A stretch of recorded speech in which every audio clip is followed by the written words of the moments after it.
Anio talata faha-4 ny volana Martsa, taona 2024.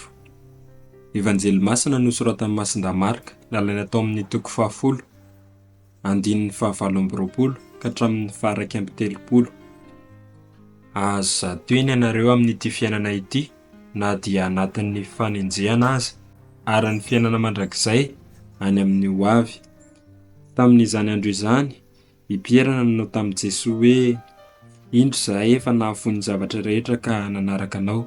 Dia hoy ny navalin'i Jesoa azy: Lazaiko marina aminareo fa tsy misy olona mahafoy trano, na rahalahy, na anabavy, na ray, na reny, na zanaka, na tany noho ny fitiavana azy sy ny Evanjely, ka tsy ahazo zatoeny ankehitriny amin'ity fiainana ity, dia trano, rahalahy, anabavy, reny, zanaka, tany, na dia ao anatin'ny fanenjehana azy, ary ny fiainana mandrakizay any amin'ny ho avy, fa maro amin'izay farany no voalohany, ary amin'izay voalohany no farany.